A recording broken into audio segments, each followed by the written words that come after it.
They didn't slam the door. They didn't shout. They didn't even look back. 900 delegates watched humanity stand up from the council table, fold their papers, and walk out into the dark a euro. Quiet, calm, final. Nobody stopped them. Nobody thought they had to. 3 centuries of favors, shortcuts, and quiet miracles walked out that door with them. The council laughed it off. At first, nobody in that chamber knew they'd just watched the last safety net in the galaxy fold itself up and leave. Not yet. The Grand Council chamber on Threvos Station had seen a lot of ugly votes over the centuries. Wars declared. Treaties torn up. But nothing quite like this. Ambassador Elena Cross stood at the human podium, arms folded, listening to the final tally. 211 votes to strip humanity of its founding species status, dropping them down to observer rank. No real say. No real seat. Just a chair in the back, like some rookie species that showed up yesterday. The reason? A Threlkai senator had called humans unpredictable and emotionally volatile. Never mind that human fleets had bailed out half the room during the Vasari incursion 40 years back. Never mind the medical convoys, the terraforming crews, the tech humans handed over for free because it was the right thing to do. Old news, apparently. Ancient history. Not worth a vote, Elena didn't argue. She didn't threaten. She just nodded, calm as a Sunday morning, and said 6 words into the chamber mic. Understood. We'll see ourselves out. Then she picked up her folder, turned, and walked.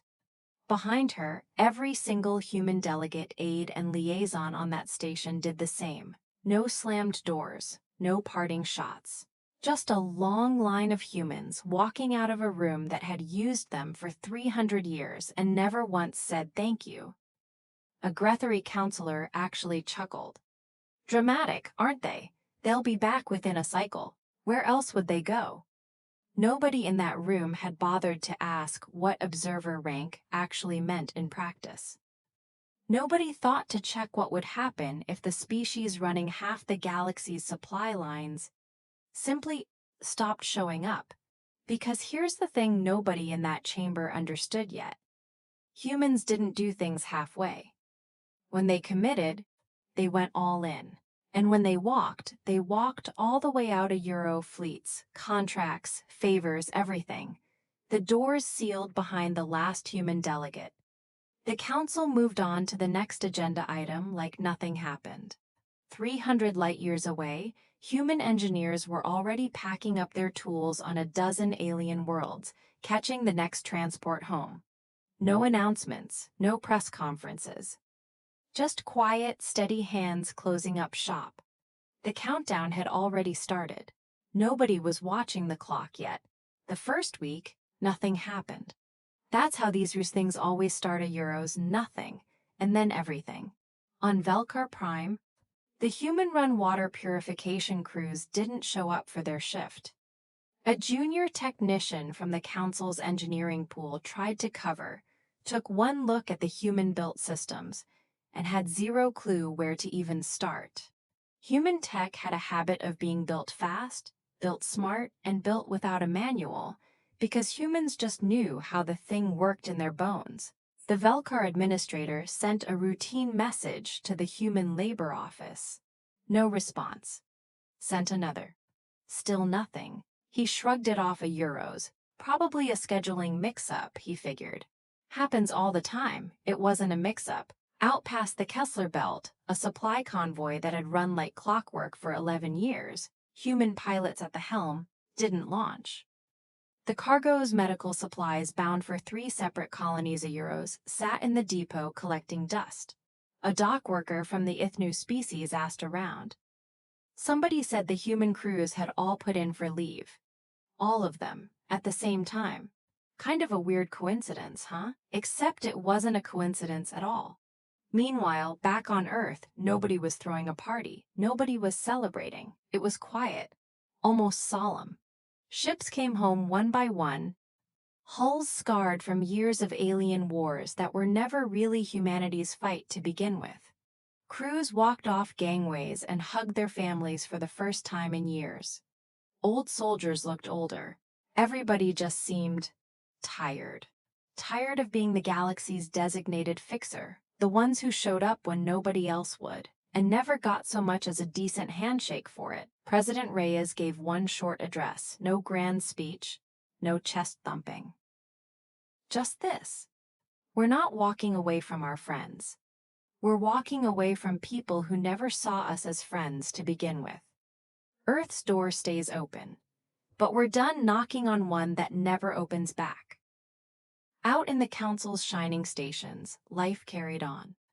Meetings happened. Votes got cast. Everyone was still convinced this was some kind of political tantrum, a rough patch that would smooth itself out in a month or two. They had no idea how many quiet threads had just been cut, and every single one was about to snap loose at once. 3 months out, the cracks started showing for real. The Kovash Rim had always been a rough patch of space a euro thin on Council presence, thick with raiders who knew better than to mess with it. Why? Because human patrol fleets ran sweeps out there twice a month, no contract required, just because it kept the peace and human captains liked flying that stretch. Those sweeps stopped. Cold turkey. 6 weeks later, a raider fleet hit the Doru mining colony.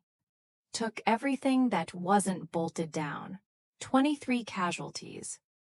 The Council scrambled a response fleet from 3 different member species, and by the time they got their act together and actually showed up, the raiders were long gone with a hold full of stolen ore. The Council's own military commanders were losing their minds trying to cover routes that human ships used to patrol without anybody even asking. Turns out humanity had been quietly holding the whole rickety structure together, filling in gaps that nobody else even realized existed. Back on Threvos Station, Senator Vokdraith a Euro, the same Grethari counselor who'd laughed about humans coming crawling back a Euro, was starting to sweat. Reports piled up on his desk. Supply shortages on 4 worlds. A medical crisis on Ith Colony 9, where the human-designed filtration plants had started failing with nobody around who knew how to fix them right. "This is temporary," he told the press corps, forcing a smile. "The humans will come around. They always do." Except this time felt different. This time there was no angry human ambassador banging a fist on a table demanding better treatment. There was just silence. Cold, patient, unbothered silence. And silence, it turned out, was a hell of a lot scarier than any threat. A young Threlkai aide named Ilsa Marn sat in on an emergency briefing and heard something that stuck with her. An old Ferengi-style trade broker leaned over and muttered, "You know what's wild? We spent 300 years telling ourselves humans needed us. Turns out it was the other way around the whole time." Nobody laughed at that joke anymore. Out past the rim, human colonies kept humming along just fine, self-sufficient as ever, building their own future one quiet day at a time. They weren't gloating. They weren't watching the Council scramble with popcorn in hand. They just weren't waiting around anymore either. 6 months in, the Council finally called an emergency session, the kind reserved for actual galactic crises, not petty squabbles. A data analyst named Priya Okonkwo Chen, one of the last human liaisons still technically on payroll, was asked to present a full breakdown of human contributions to Council infrastructure. She'd actually left the job 2 months back, but agreed to send over the file as one last professional courtesy. No hard feelings, just facts. So what showed up on that briefing screen made the entire chamber go dead silent.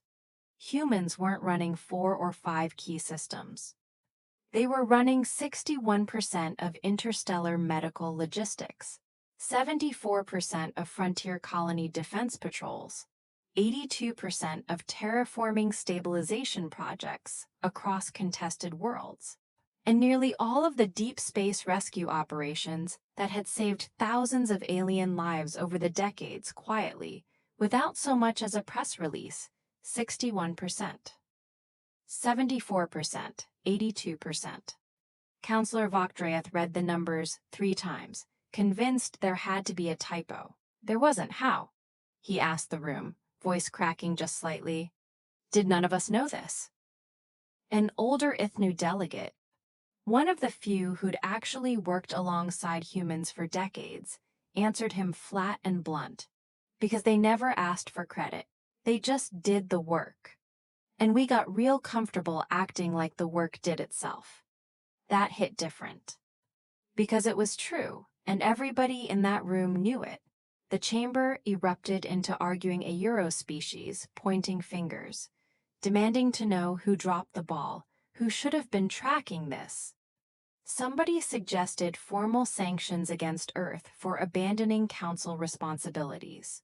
Somebody else, a young delegate from Kesh, actually laughed out loud at that one. Abandoning responsibilities they were never actually obligated to have? We voted them down to observer rank 6 months ago. We can't have it both ways. Voktreath sat back down slowly, the weight of it finally landing. This wasn't a tantrum. This wasn't humans throwing a fit over hurt feelings. This was humanity, quietly stepping back and letting the galaxy see, for the first time in 3 centuries, exactly how much of the load they'd been carrying without ever once being asked to. And now that they'd stopped, everybody could finally feel exactly how heavy that load really was. To understand how it got this bad, you had to go back, way back. 40 years to the Vasari War. Nobody talks about the Vasari War much anymore in polite council circles. Because it's an uncomfortable story. The Vasari were a mechanized swarm species, cold and relentless, chewing through colony after colony with zero regard for anything that breathed. The Council's combined fleet got wrecked in the opening battles. Half the member species wanted to negotiate surrender terms. Humanity, barely 20 years into full Council membership at that point, said no deal. Human fleets threw themselves into the gap. Not because treaty law demanded it a euro. Their formal obligations were minimal back then. They did it because pulling back and letting a dozen alien worlds get wiped out wasn't something humans could live with. Simple as that. They lost 11% of their entire deployed military in 6 brutal months. 11%. An entire generation of pilots and soldiers, gone, buried in unmarked graves, scattered across a dozen star systems that weren't even their own. They won. Barely. And the galaxy kept spinning. You'd think that kind of sacrifice buys permanent respect. It didn't. Within a decade, humans were back to being the new species. The ones who talked too loud, joked too much, argued too hard in council sessions.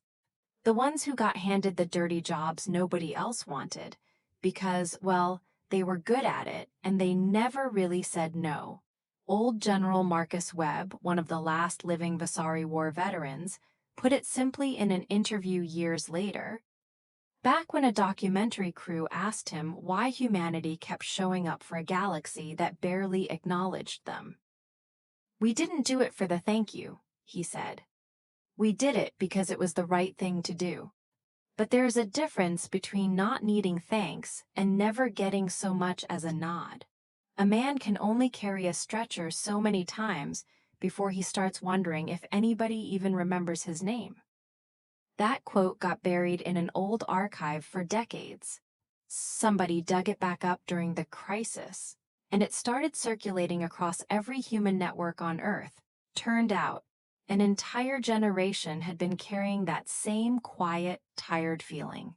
They just never said it out loud. Until the day they didn't have to say anything at all. They just left. The real gut punch came 8 months into the withdrawal, when disaster hit Corvain Station. Corvain was a mid-sized council colony, home to nearly 2 million people across a handful of species, sitting right on a fault line of an unstable asteroid cluster that human engineers had been quietly monitoring and adjusting for 9 straight years. Nobody else in the council had the deep orbit calculation expertise, to manage that kind of gravitational juggling act. It was specialized, thankless work, the kind that only makes headlines when it fails. It failed. Without human oversight, the automated systems drifted out of calibration by a matter of degrees. Small at first, then not so small. A rogue mass from the cluster slipped its old trajectory and slammed into Corvain's outer ring habitat. 412 dead. Thousands more injured. An entire section of the station, gone in about 90 seconds flat. The Council sent out a desperate all-hands distress call of Euros, including, for the first time in 8 months, a direct emergency request to Earth. Not a diplomatic memo. Not a formal petition. A flat-out mayday, Earth answered. Of course they did. That's who humans were, underneath all the hurt feelings and bruised pride. Rescue ships launched within the hour. No debate, no negotiations, no demands attached. Human medics and engineers worked 48 hours straight pulling survivors from the wreckage, patching up strangers who 6 months ago had voted to demote their whole species down to second-class status. Nobody on Corvain cared about council politics while they were bleeding out under collapsed bulkheads. They just cared that somebody showed up. Vakdreth watched the footage from Threvo Station. Human rescue crews hauling survivors out on stretchers. No press cameras following them around, no medals waiting back home, just work that needed doing. He sat there a long time, saying nothing. Later, in a closed session, he finally said what half the council had been too proud to admit out loud. We didn't lose their help because they stopped caring. We lost it because we stopped noticing they cared at all. That line ended up in the official transcript. It got read out during the eventual council apology, months later. By then, everybody in that chamber understood exactly what kind of cost they'd been avoiding looking at. The bill had finally come due. And there was no more pretending otherwise. 9 months after the walkout, the Council sent its first official delegation to Earth.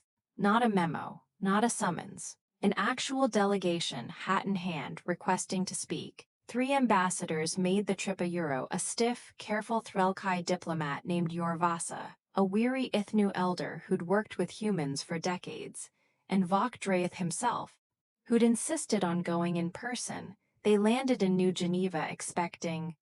Honestly, nobody quite knew what to expect. Protests, maybe. Bitterness. A cold shoulder at the very least. Instead, they found a city humming along just fine without them. Solar arrays stretching to the horizon.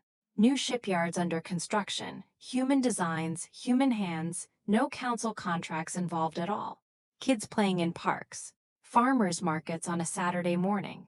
Life, moving forward, steady as ever. Nobody threw anything at them. Nobody even really seemed to notice they'd arrived. Elena Cross met them at the old council liaison building, which had been repurposed into some kind of community center.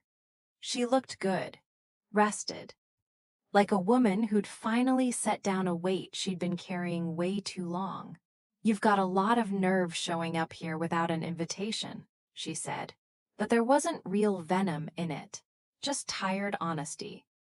Vakdraith didn't waste time with diplomatic dancing. "We were wrong about the vote, about all of it. We're prepared to reinstate founding species status, full voting rights, formal recognition of every contribution humanity has made. We need you back." Elena studied him for a long moment. "You need us. That's the whole problem right there, isn't it? You never wanted us. You needed us. There's a difference. And it took you 300 years and a dead colony to figure out which one you actually meant." The room went quiet. Outside, somebody's kid was laughing at something in the courtyard, easy and unbothered, the kind of sound that belonged to a species that wasn't waiting on anybody's permission to build a good life. "So that's it then?" Yorvasa asked. Voice careful.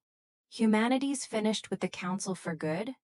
Alina leaned back in her chair, thinking it over. "I didn't say that. I said you needing us isn't good enough. If you want us back, you're going to have to actually want us there. Not for what we can fix, for who we are. That was the moment the real negotiation finally started. Not the political kind, the honest kind. The talks stretched on for nearly 2 months. No shortcuts, no rushed deals. Humanity had learned that lesson the hard way, and they weren't about to sign onto anything half-baked just to smooth things over quick. Alina Cross led the human negotiating team herself, alongside General Webb's granddaughter, Captain Sarah Webb, who'd flown rescue missions at Corvain and had 0 patience left for empty council promises. The demands weren't complicated, honestly. Full voting rights, permanent and untouchable, no more review periods that could get yanked away on some senator's bad day. Formal recognition, on public record, of every human sacrifice made across the last 3 centuries, starting with the Vasari war dead, who never got so much as a memorial plaque on a council world. And one more thing, a real one. Any future council request for human assistance had to come through open negotiation, fair terms, fair pay, fair respect. No more quiet expectation that humans would just show up and handle the dirty work because that's what humans do. We're not the galaxy's backup generator, Sarah Webb told the assembled delegates, flat and firm. We're not just going to keep humming along in the background while everybody else takes the credit for the lights staying on. You want partners? Fine, we can do partners. But partners means partners both ways. Some of the old guard on the council pushed back hard. A handful of senators grumbled about human arrogance, about how this all felt like a shakedown dressed up in fancy language. But the numbers didn't lie, and everybody in that room had lived through 8 months of watching exactly what happened when humanity simply stopped. Corvain Station's memorial wall had 412 names on it. Nobody wanted to explain to their constituents why they'd walked away from a deal that could have prevented a second one. Slowly, deal by deal, clause by clause, it came together. Not a perfect agreement. Not everybody walked away thrilled. But it was honest. And for the first time in 300 years, it was actually fair. When the final draft got signed, there wasn't a big celebration. No fireworks, no grand parade. Just Elena Cross setting down her pen, looking around the room at faces that finally understood the weight of what humanity had been carrying all along. "All right," she said quietly. "Let's see if you all can actually keep your word this time." The day humanity formally returned to the council chamber, it looked nothing like the day they left. There was no quiet, somber walkout this time. Instead, a full human delegation arrived, flags raised, dressed sharp, walking in like people who knew exactly what they were worth. Not arrogant, just sure of themselves in a way they'd never quite managed before. Elena Cross stood at the podium, same spot she'd delivered those 6 quiet words 9 months earlier. This time, the chamber was packed. Every species, every delegate, all watching close. 9 months ago, she said, we stood in this exact spot and walked away from a table that never once made room for us. We didn't leave because we stopped caring about this galaxy. We left because caring wasn't being met halfway anymore. She let that sit a second, eyes sweeping the room. We're back today. Not because you need us a euro, though. Yeah, it turns out you kind of do. A ripple of nervous laughter moved through the chamber. The good kind, the kind that breaks tension instead of building it. We're back because you finally showed us you're willing to treat this as an actual partnership. Equal seat, equal voice, equal respect. That's the deal. That's the only deal we're ever signing again. Vok Draeth, sitting in his usual seat, stood up slowly and did something nobody expected. He clapped. First one, then a few more, then the whole chamber. Species who'd spent 300 years barely tolerating humanity's presence, now on their feet, genuinely applauding. Captain Sarah Webb stood near the back, arms crossed, a small, satisfied smile on her face. Her grandfather's old stretcher-carrying days finally meant something official, something permanent, carved into council law where nobody could vote it away on a bad afternoon. Out past the chamber windows, a small fleet of human ships hung in formation against the stars, not there to threaten anybody, just there, present, visible. A quiet reminder that humanity had walked out that door once already and could absolutely do it again if they had to. Nobody in that room planned on testing that a second time. A year later, things looked different across the galaxy. Not perfect. Nothing ever gets perfect. But different and better in ways that actually mattered. Human engineers went back to Corvain Station, this time under a real contract with real pay and a permanent memorial wall bearing 412 names, updated every year on the anniversary, attended by delegates from every council species. Not just humans, the Vasari War finally got its recognition too, a full monument raised on Threvo Station itself, human and alien names side by side, a plain inscription reading, "They didn't wait to be asked." Trade routes hummed steady again. Medical convoys ran on schedule. Frontier patrols kept the Kovash Rim quiet, but this time everybody understood exactly what kept those systems running and exactly what it cost to build and maintain them. No more comfortable ignorance. No more taking the load-bearing walls for granted, just because they never made a sound holding the roof up. Elena Cross retired from active diplomacy eventually, handed the reins over to a new generation who'd grown up watching the whole saga unfold. Kids who understood, deep in their bones, that showing up for people didn't mean showing up for free, and that dignity and generosity weren't opposites. You could hold both at once. Old General Webb passed away peacefully that same year, surrounded by family, having lived just long enough to see his granddaughter stand in the council chamber as an equal, not a favor runner. His last words, according to Sarah, were simple. "Told you they'd figure it out eventually. Just took a good long while." Out on the Kovash Rim, a new generation of human pilots ran their patrol sweeps, same as always, except now with proper backing, proper recognition, proper respect riding alongside them. And somewhere in that quiet chamber on Threvo Station, in the exact spot where humanity once stood up and calmly walked away, there's a small plaque now, easy to miss if you're not looking for it. It reads, "They didn't leave because they were weak. They left because they knew their own worth. Never make that mistake again." The galaxy learned its lesson, the hard way. The only way some lessons ever really stick. And humanity? They just kept building, kept showing up, kept being exactly who they'd always been. Just this time, on their own terms.